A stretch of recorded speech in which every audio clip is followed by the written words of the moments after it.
तो हेलो बच्चा लोग, कल हमने बात करी थी कूलॉम्स लॉ की। ठीक है, कल मतलब पिछली क्लास में हमने बात करी थी कूलॉम्स लॉ की। अच्छा, कूलॉम्स लॉ के बारे में मैंने आपको कुछ बेसिक जानकारी दी थी। ठीक है, परमिटिविटी के बारे में जानकारी दी थी, उसको मैं अभी स्टार्टिंग में समराइज कर दूंगा। आज की जो बात हमारी वो ये है कि कुछ चीज़ें उसमें छूट गई थी कूलॉम्स लॉ में, वो आज बात करूंगा। जैसे कि लिमिटेशंस, कूलॉम्स लॉ कहाँ पे लगाया जा सकता है, कहाँ पे लगाया नहीं जा सकता है, ये बातें थोड़ी बहुत कूलॉम्स लॉ के बारे में जानकारी। ठीक है, उसके बाद अगर आज टाइम रहा तो हम vector form of Coulomb's law तक जाएंगे। ठीक है, ठीक है। तो बात करते हैं, कल की थोड़ी सी बात कर लेते हैं। कल जो मैंने बात करी थी, कूलॉम बाबा ने हमको एफई का फॉर्मूला दे दिया था कि Q1 Q2 upon are square. आपको याद होगा, यहाँ पे Q1 Q2 चार्जेस का मैग्नीट्यूड था। K जो था उसको मैंने कूलॉम्बियन कांस्टेंट बोला था। क्या बोला था भाई? कूलॉम्बियन कांस्टेंट। K की वैल्यू हो रही थी 9 इंटू 10⁹ न्यूटन मीटर स्क्वायर पर कूलॉम स्क्वायर। याद है ना? ठीक है, नहीं याद है तो अभी देख लो यार, क्या ही जा रहा। ठीक है, K की वैल्यू ये 9 आती कहाँ से थी? 1/4 पाई एप्सिलॉन नॉट से। ठीक है, जहां पे एप्सिलॉन नॉट क्या थी? परमिटिविटी। ठीक है, इसके बारे में मैंने आपको कल बात करी थी। उसके बाद एक और बात करा था, एप्सिलॉन आर, जिसको मैंने एक नाम दिया था। क्या मैंने नहीं दिया था? रिलेटिव परमिटिविटी, या इसी को मैंने क्या बोला था? Dielectric constant. समझ में आई बात? अच्छा, आज एक नई बात बता रहा हूं।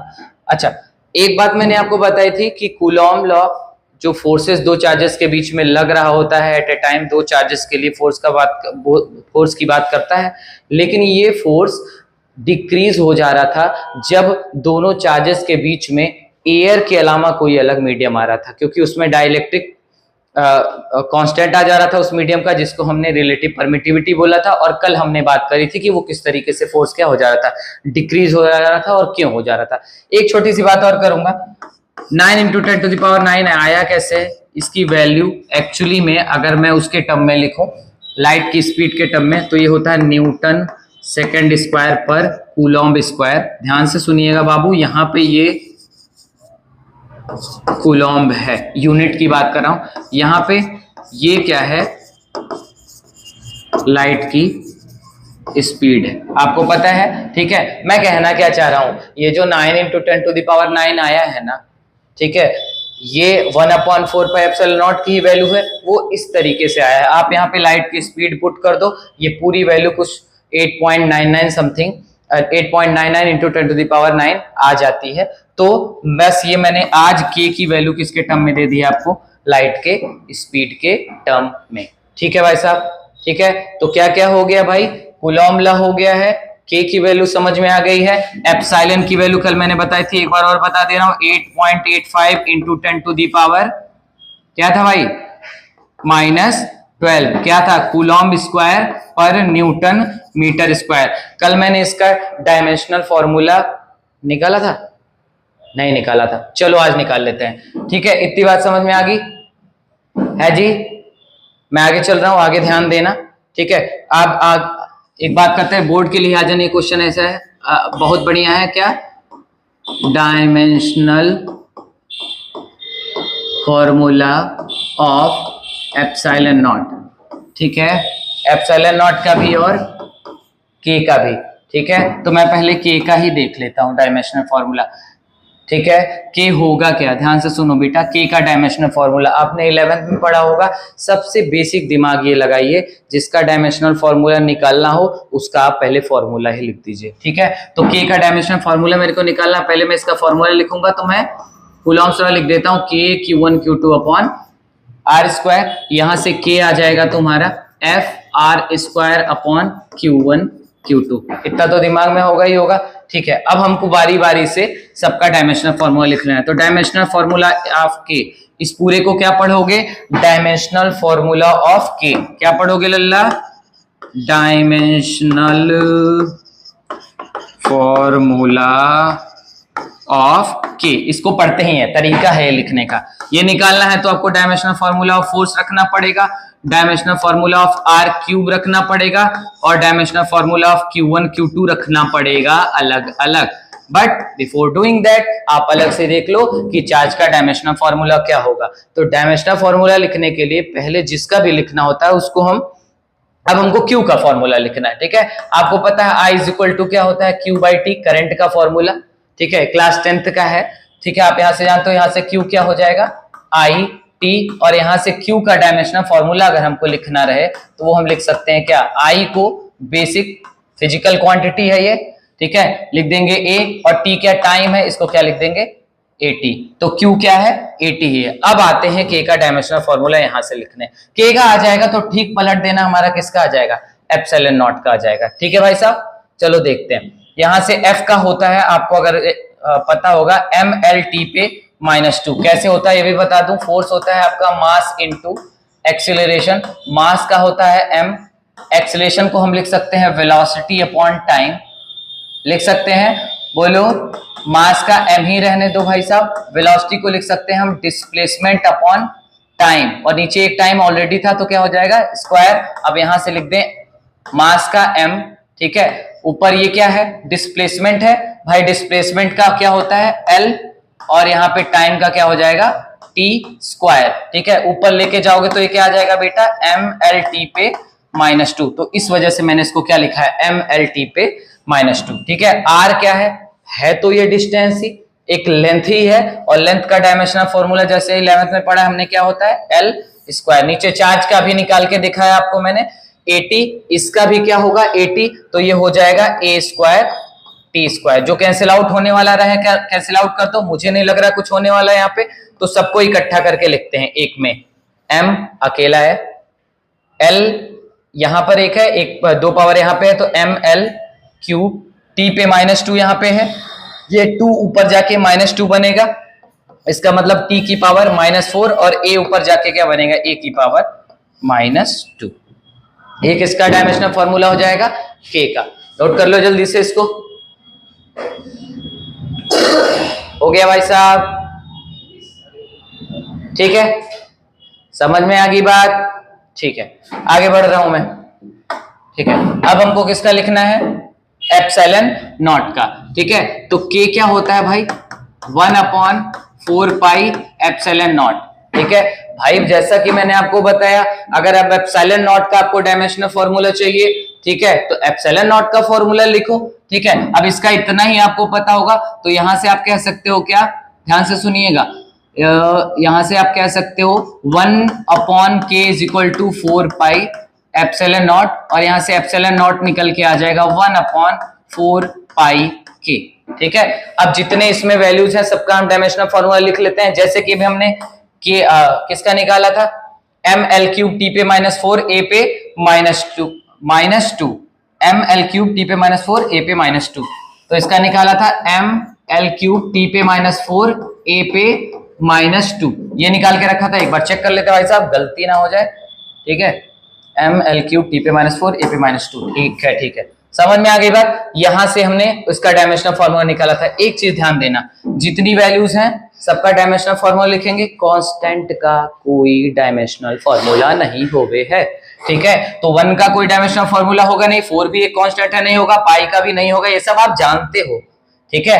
एट ए टाइम अब जाओगे 11th का ढूंढने, उससे अच्छा मैं आपको यही थोड़ा सा बता दे रहा हूं। अब डायमेंशनल फॉर्मूला K का ही केवल नीचे रखना, और K का क्या निकाला था हमने, ये निकाला था ML³ T पे -4 A पे -2। तो अब पलट जाना है, और एप्सिलॉन नॉट का डायमेंशनल फॉर्मूला क्या आ जाएगा बेटा, ये आ जाएगा आपका M पे -1, ऊपर जाएगा तो -1, L ऊपर जाएगा तो -3, T ऊपर जाएगा तो T⁴, A जाएगा तो A की पावर 2। ये हो जाएगा डायमेंशनल फॉर्मूला। बोर्ड के लिए आ जान है, कभी कभी पूछ देता है क्या, find the dimensional formula of K, Coulombian constant and epsilon, ठीक है, या परमिटिविटी।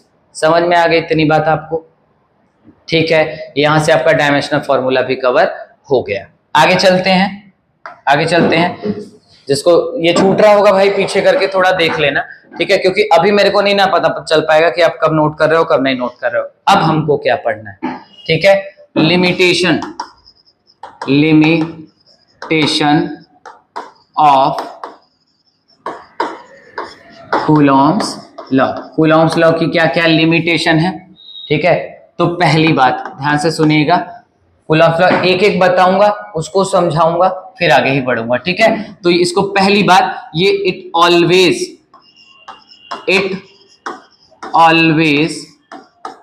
इट इज बोल दो भाई, थोड़ा सा ग्रामर सही कर लें।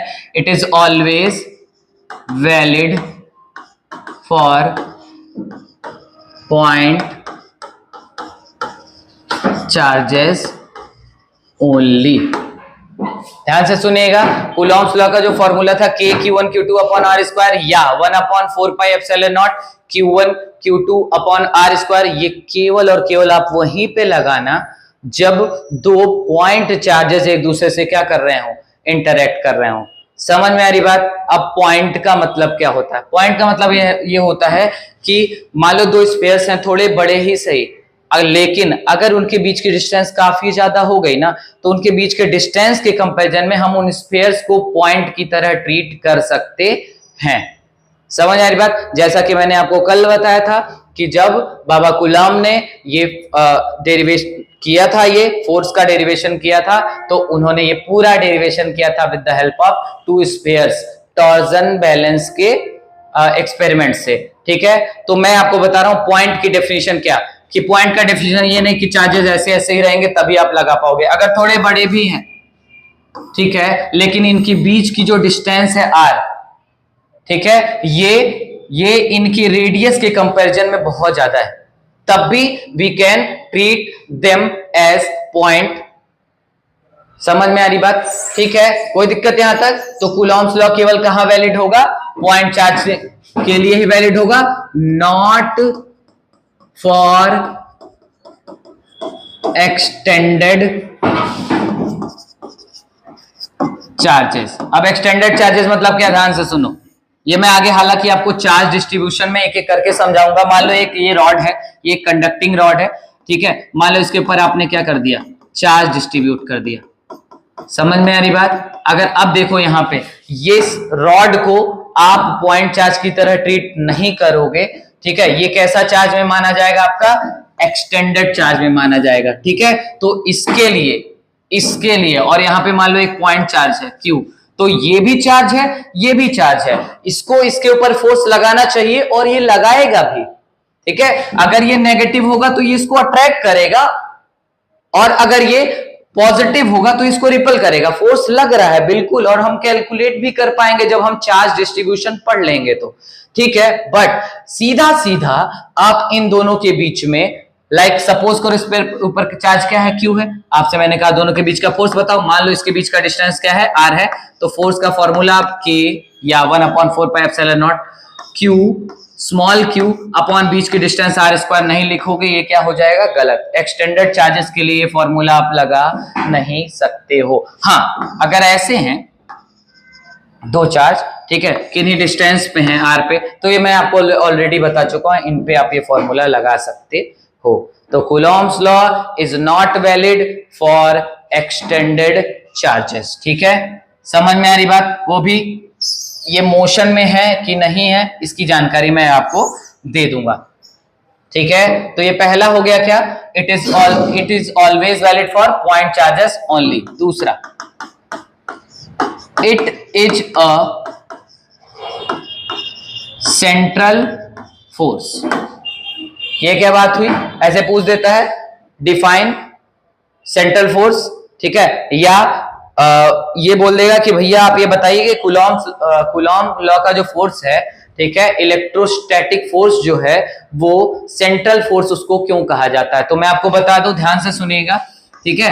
अगर दो स्फीयर है तो ये जो R होता है ना, ये पहली बात तो इनके सेंटर से सेंटर तक की दूरी ली जाती है। मींस क्लियर कर लो, R is the distance between centre. समझ में आ रही बात, दोनों के सेंटर्स के बीच की क्या होती है, डिस्टेंस होती है। अगली बात, इसको सेंट्रल फोर्स क्यों कहा जाता है, ध्यान से सुनना। अगर मान लो बेटा ये पॉजिटिव चार्ज है और ये भी कैसा है, पॉजिटिव चार्ज है, तो हमको पहले से पता है कि ये दोनों एक दूसरे को क्या करेंगे, रिपल करेंगे। ठीक है, अब रिपल्सन का तरीका सुनना। मान लो ये इसको रिपल कर रहा है, तो हो सकता है, ध्यान से, दिमाग में ये आता है, इसको भी तो रिपल्सन ही बोलेंगे कि ये बाद में इसको इधर भेज दे। ठीक है, इसको भी तो रिपल्सन बोलेंगे, इधर भेज दे। समझ में आई बात? मेरा कहने का क्या मतलब है कि अगर मैं कहता हूं ये इसको रिपल कर रहा है भाई साहब, तो ये इसको जब रिपल करेगा तो अपने से दूर भेजेगा। अच्छा, अपने से जब दूर भेजेगा तो इस पाथ पे भी भेजना हमको फील होता है कि रिपल्सन है, इस पाथ पे भी भेजना एक तरीके से किस में आ जाएगा, रिपल्सन में आएगा। समझ में आई बात? बट आप लोगों को मेक श्योर करना है क्या, एक चीज दिमाग में हमेशा बिठा के रखना है कि जब भी एक चार्ज दूसरे चार्ज को अट्रैक्ट करेगा या तो रिपल करेगा, तो वो उस लाइन के अलोंग ही करेगा जो लाइन इन दोनों के सेंटर्स को क्या कर रही होगी, मिला रही होगी। समझ में आ रही बात? क्योंकि ये लाइन दोनों के सेंटर को मिला रही है, और अगर ये रिपल करेगा तो इस लाइन के अलोंग ही रिपल करेगा, मतलब जब ये रिपल करेगा तो ये इधर जा सकता है, लेकिन जाएगा इसी लाइन के अलोंग ही। सेम टाइम पे ये भी तो इसको रिपल कर रहा होगा, तो ये जब इसको रिपल करेगा तो हमेशा इस लाइन के अलोंग ही क्या होगा, रिपल करेगा। ऐसे ऐसे जाएगा, ये यहाँ है, रिपल्सन हुआ, थोड़ा यहाँ गया, फिर यहाँ गया, फिर यहाँ गया, फिर यहाँ गया, लेकिन जब भी जाएगा इस लाइन के अलोंग ही जाएगा। अगर अट्रैक्शन हो रहा होगा, जैसे इसको बात कर लूं मैं, ये मान लो प्लस है, ये क्या है, माइनस है, नेगेटिव चार्ज है। अब यहाँ पे क्या होगा, अट्रैक्शन होगा, तो अट्रैक्शन ऐसा होगा, ये है, फिर यहाँ आएगा, फिर यहाँ आएगा, फिर यहाँ आएगा, ये भी इसी तरीके से यहाँ जाएगा, यहाँ जाएगा, जाएंगे तो इसी लाइन पे ये लोग। समझ में आई बात? ठीक है, अब क्योंकि सेंटर से मिलाने वाली लाइन पे ही अट्रैक्शन या रिपल्सन होता है, इस वजह से हम इस फोर्स को सेंट्रल फोर्स भी कहते हैं। आगे बात समझ में? ठीक है, इससे ज्यादा जानने की जरूरत नहीं है, थोड़ा सा एक्सप्लेन करके इतना लिख दोगे बहुत बढ़िया रहेगा। ठीक है भाई साहब, दो बातें बता दी आपको मैंने, क्या क्या क्या क्या भाई? एक हो गया, it always valid for point charges only, not for extended charges. दूसरा क्या है, कूलॉम लॉ, एक सेंट्रल। तीसरा क्या होगा, सॉरी, ठीक है, तीसरा क्या होगा भाई साहब? तीसरा यहां से देखना है, दो बातें हो गई हमारी, एक तो हो गया तुम्हारा पॉइंट चार्ज पे वैलिड है, एक हो गया ये सेंट्रल फोर्स। तीसरा, it is not valid for distances less than 10 to the power -15 metre, मतलब न्यूक्लियर लेवल पे ये वैलिड नहीं है। आपको जहां तक पता होगा, ठीक है, जो न्यूक्लियर लेवल पे ये डिस्टेंस जो है, ये जो रेडियस, ये जो डिस्टेंस है आपकी ना, ये जाती होगी कुछ न्यूक्लियर लेवल पे, तो उस लेवल पे कूलॉम्स लॉ वैलिड नहीं होता है। समझ में आ गई बात? ठीक है, समझ में आ गई बात इतनी। चौथा पॉइंट, डिस्टेंस इससे ज्यादा ही रहे भाई तो वैलिड है, इससे कम होगा तो वैलिड नहीं होगा। अगला पॉइंट, ठीक है, ये क्या क्या हो गया मेरा, ठीक है, not valid for distances less than 15 metre. मैं ब्लैंक सा हो गया हूं, तो जो सोचने दो मेरे को। ये हो गया, ये हो गया, ये हो गया। Central force not valid for distances less than 10 to the power -15 metre. अगली बात, ठीक है, इट फॉलोज प्रिंसिपल, पीएलई वाला, ऑफ सुपर पोजीशन। ठीक है, आता है ये? ठीक है, जो कूलॉम्स लॉ है वो फॉलो करेगा law of principle of super position.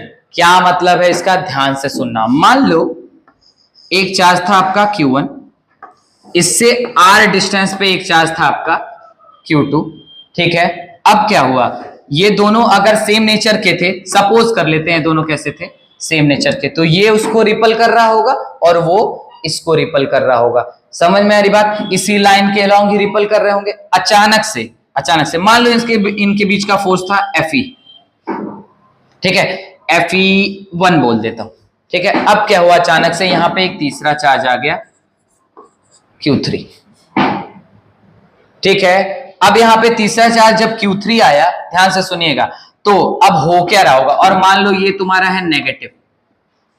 समझ आई बात? तो अगर इनके बीच का फोर्स कौन है, Fe1 है, तो Q3 की वजह से, Q3 के प्रेजेंस की वजह से Fe1 में कोई चेंज नहीं आएगा। अगर Fe1 10 न्यूटन का है तो Fe1 अभी भी तीसरे के प्रेजेंस में भी क्या होगा, 10 न्यूटन का ही होगा।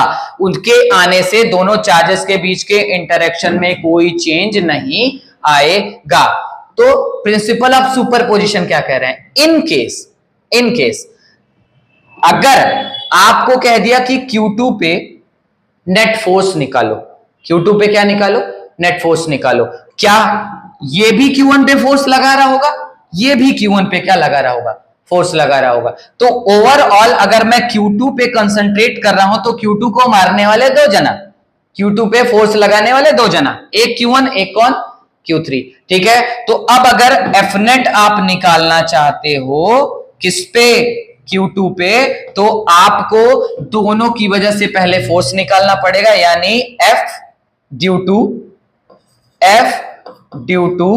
Q3 वेक्टर फॉर्म में plus F due to Q1। समझ में आई बात?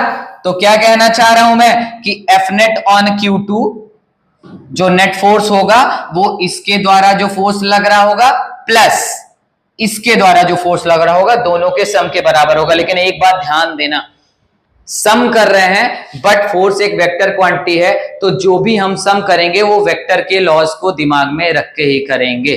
ठीक है, इतना समझ में आया क्या? इतना समझ में आया? मैं इसको जरा समराइज कर दूं और एक और एग्जांपल ले लेता हूं, इसको नोट डाउन कर लेना आप लोग स्टॉप करके।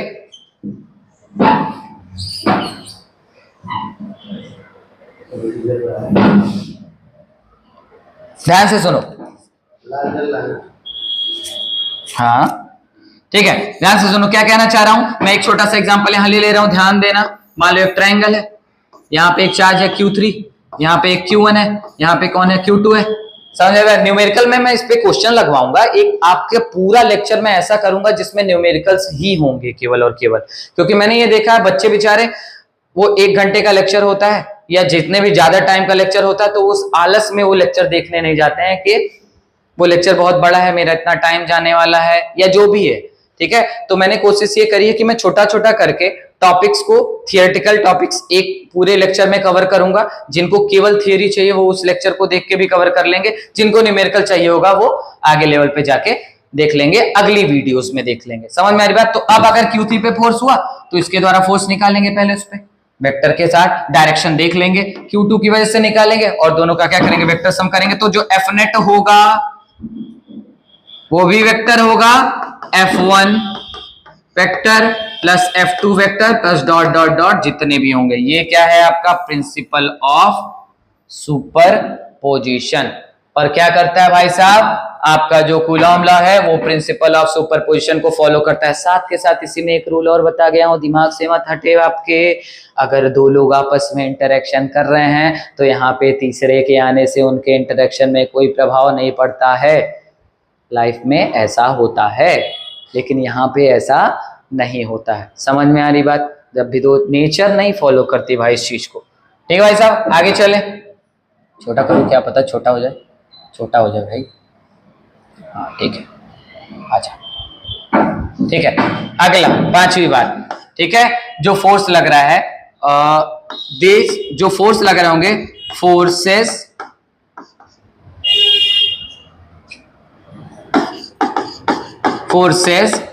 इन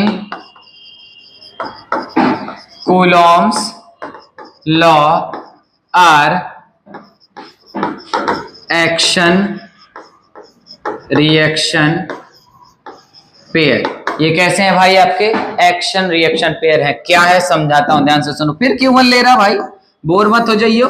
फिर Q2 ले रहा, बीच का डिस्टेंस आ रहा है। मान ले क्या है भाई साहब, ध्यान से सुनना।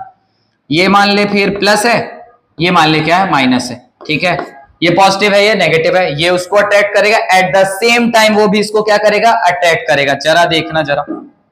अच्छा, एक्शन रिएक्शन पेयर है, तो एक्शन रिएक्शन के पेयर के बारे में आपको क्लास 11th में, आपको क्लास 11th के लॉज ऑफ मोशन का थर्ड इक्वेशन जो है, थर्ड जो रूल है, every action follows equal and opposite reaction, वहां पे आपने पढ़ा था। तो इक्वल है एक्शन रिएक्शन पेयर, और उन फोर्सेस को हम क्या कहते थे, एक्शन, और दूसरे वाले को क्या कहते थे, रिएक्शन। दोनों मैग्नीट्यूड में इक्वल होते थे लेकिन डायरेक्शन क्या होता था, अपोजिट। सेम वही चीज यहां पे भी है। क्या कहना चाह रहा हूं, मान लो मैं इसके द्वारा इस पे फोर्स लगा रहा हूं और सपोज करो ये कहां रखे हुए हैं दोनों, एयर पे, तो मैं जरा फोर्स निकाल रहा हूं। फोर्स अगर मैं ऐसे लिखता हूं F12, मैं वेक्टर फॉर्म में भी इसका यूज करूंगा F12, तो इसकी मीनिंग है force on one due to two. समझ आई बात? जरा मैं कैलकुलेट करूं इसको तो हो जाएगा ये K या 1/4πε0, एयर में ही रखा हुआ, कोई दिक्कत नहीं होगी। दोनों चार्जेस का मैग्नीट्यूड डिवाइडेड बाई बीच के डिस्टेंस क्या है, r²।